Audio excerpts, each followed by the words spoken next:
And let us know in the comment section if you think Ronaldo should leave Manchester United. Where should he go to? If you think he should leave, do you think he should stay? Do you think Manchester United should sign somebody like Jamie Vardy? You know, considering his age and everything.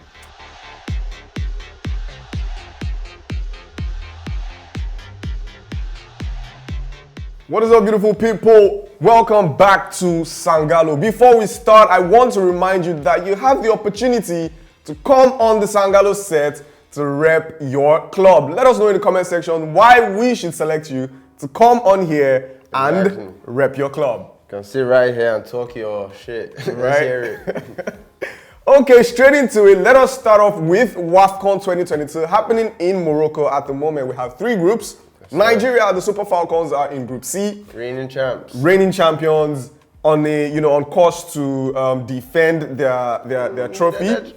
But in the first game, they lost. They hit a snag against South Africa. In that one, it was dubbed a potential final. They expected both teams to go far and maybe even go into the finals.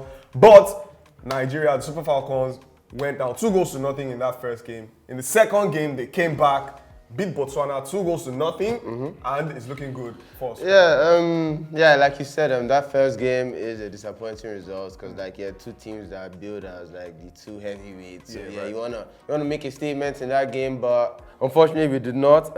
Second game, like you said, it's good to win that game. With our sister injured for the rest of the tournament and seeing her replacement step in and score unfazed by the occasion, that was good to see. So one thing I've noticed and I haven't really been pleased by is the coverage or lack of this tournament. You're not really seeing the highlights as often as you'd like to. It's not your timeline. Unless you're actually following this tournament, you wouldn't even know that one of our national teams are playing. Yeah, and that's very unfortunate because at the moment, the Euro 2020 women's competition is ongoing and my feed is awash with information about the competition. And now we're in match day 2 of the Women AFCON competition and it is difficult to even do a simple You're speaking Google to people search. that don't even know that it has started.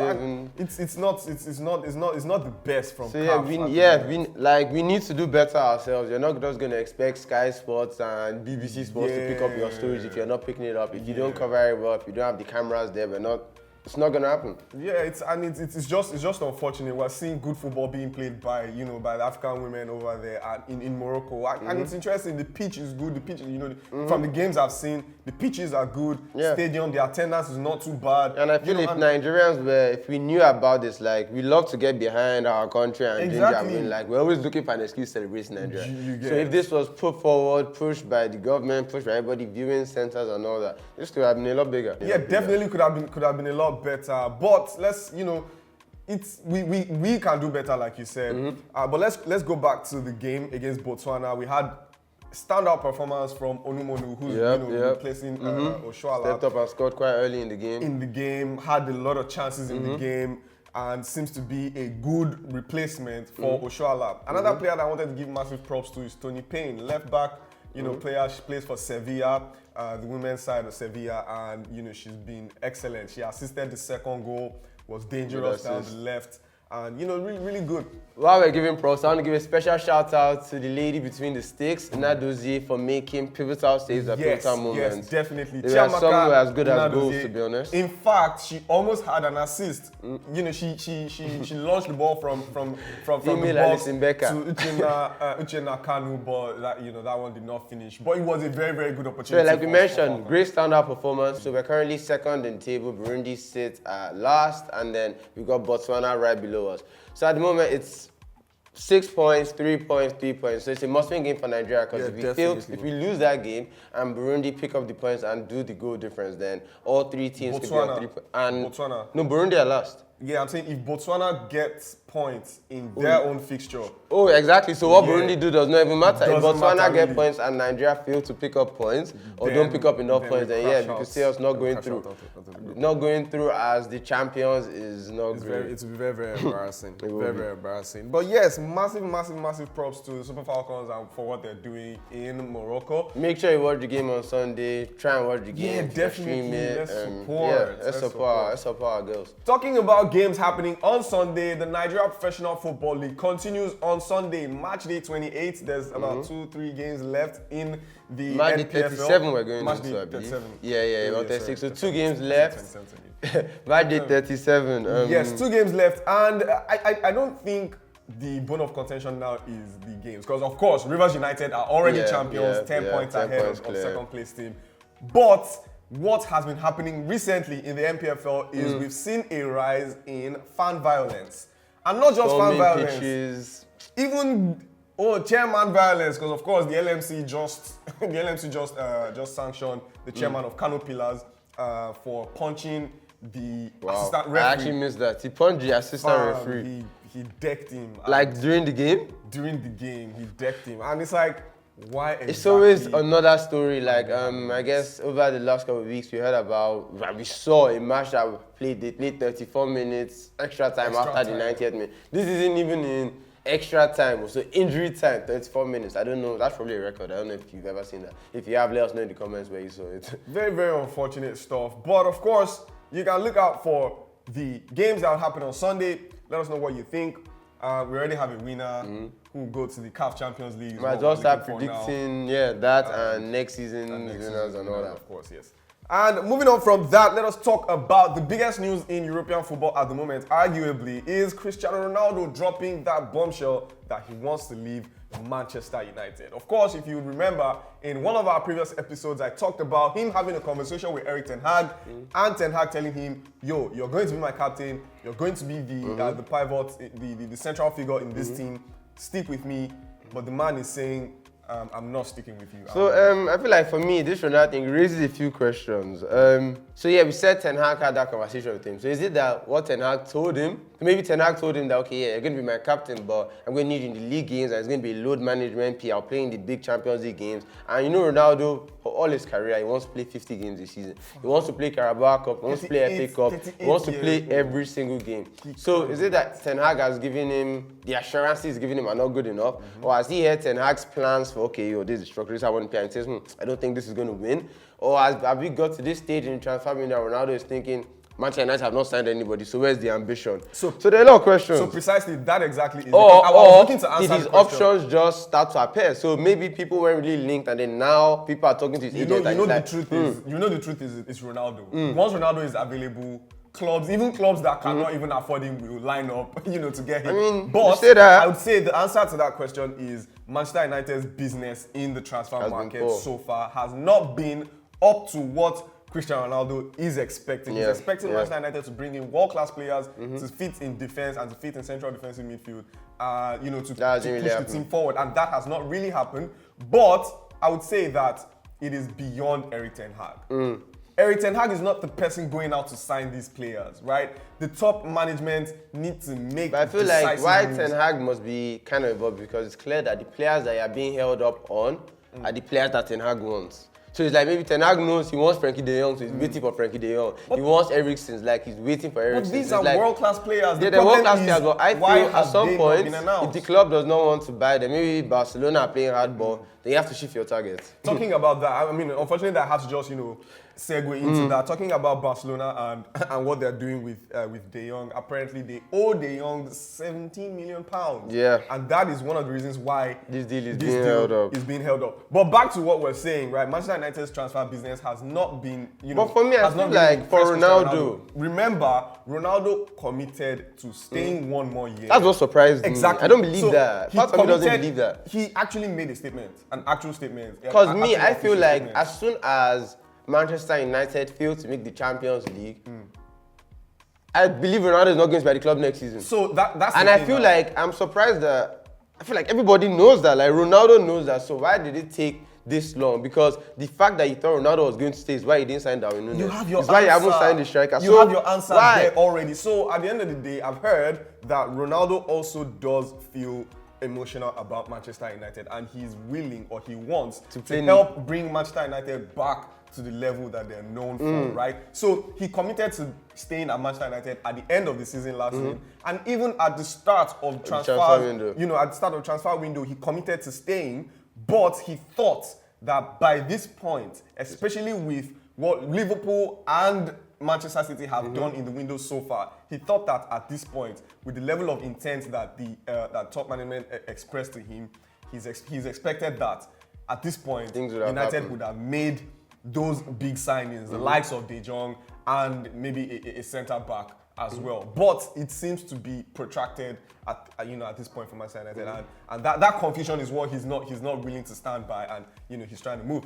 Also, what is interesting is that Chelsea seem to be serious contenders. Remember in the episode where we spoke about it, Chelsea, I laughed at it that Ted Boehly is just trying to punch above his weight. But I think they could get him. Seems to be serious about that. He's coming into the game. He wants to make. And that seems like the strongest option. Like you said, everybody want Ronaldo, but Chelsea seem like the forerunners. And I think it's interesting to mention that Bayern Munich just said that they don't want Ronaldo. So Ronaldo is not Ronaldo it was a few years ago. The options, they're not going to be knocking down the door for Cristiano Ronaldo right now. This is the thing, right? Ronaldo. I think Chelsea, like you said, it's Ted Boehly just pressing all the buttons.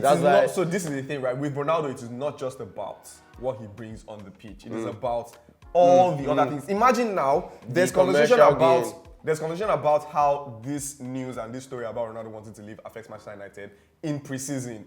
All the sponsors that have booked for Manchester United to make appearances in Australia, in Thailand, and wherever else they are going to want Cristiano Ronaldo. I think he said he's not going on the tour. Manchester United will definitely be losing. But he's not going on the tour. He's probably not going on the tour. So he has not. He's not treating the club well, man. As in, for what we say about what the club has done for him, blah blah blah.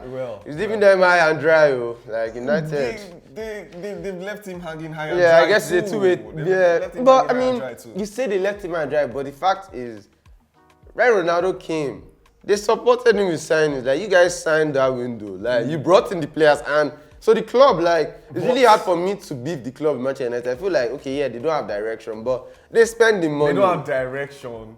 They spend the money. They don't, maybe the money is spent without direction, but they spend the cheese. There's obviously a difference in the way things are going from the way it was before. I mean, we're not just going out there signing. We just signed Tyrone Malacia, who's obviously one of the most sought after left backs in world football. So I think perhaps Ronaldo needs to understand that the club feel like we've tried the signing big names. Exactly. So now we're not going to sign you. So Ronaldo needs to be. He needs to calm down. He needs to be patient. He needs to have that conversation with him properly. And the thing is, these expectations. He's 38. Exactly. So that's why are you signing a 38-year-old Ronaldo? Are we going to get back to that point where it's like, what was the point at the end of the day? Well, at this point now, I think we should talk about if Ronaldo does leave, who are the likely candidates? That's the problem. At this point, the options are gone. Like, strikers are at a premium and they're rare. That's why it's like, who? I'll give you three names. Robert Lewandowski. Yeah, there's that one. Is going to leave Bayern Munich this season. That's the one I'd have said. Barca cannot afford to pay the £45 million that Bayern Munich are asking for Lewandowski. So who else? Jamie Vardy does not have a new contract. You want a 37-year-old Vardy? But that is a 37-year-old Vardy that scored 13 goals in the Premier League last season, or was it 18? I feel like Vardy might be.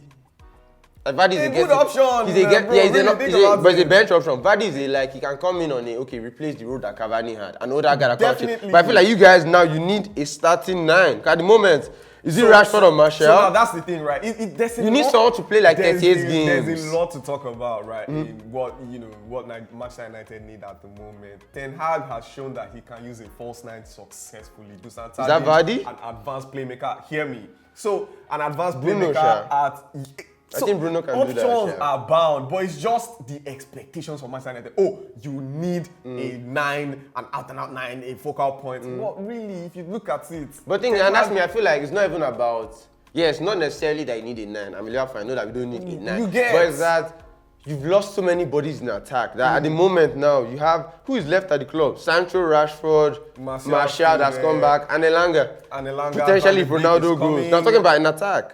So your attack is not an attacker now. False 9.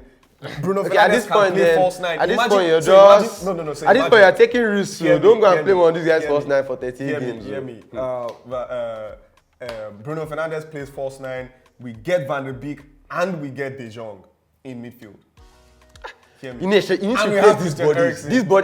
These bodies that have gone. You need to because now if they get injured, to replace them. I think just based on the minutes played and how. So that means now potentially by the time you lose the minutes Ronaldo gave you, the minutes Cavani gave you, Well, how many minutes can I give us? They're gonna, as in, someone's gonna play these games, and these games, this could potentially be okay. Bruno moves forward, then you're short in midfield. Someone's gonna play this game, so that means if you're like this now, you're gonna start seeing kids playing. There's gonna be another new Elanga that's gonna prop up someone. They're gonna say you're playing on the wing now because we don't really have options, bro. Like your squad, I feel like the squad is light in numbers. Not even about quality. I feel like it's like, I mean, if you're trying to compete against, like, think about it now. Think about all other teams. Like, even Arsenal, they still have, like, there's 6 attackers. Like, they have their wingers. Like, you guys just don't have the bodies. Manchester United has too much in attack. If Ronaldo does it, I feel like Manchester United it's like 4. You have 4. A lot in attack. You have 4 attackers. The problem for me, I would say again in this episode, is central defensive midfielders. Ten Hag, if you're watching this, maybe or maybe not.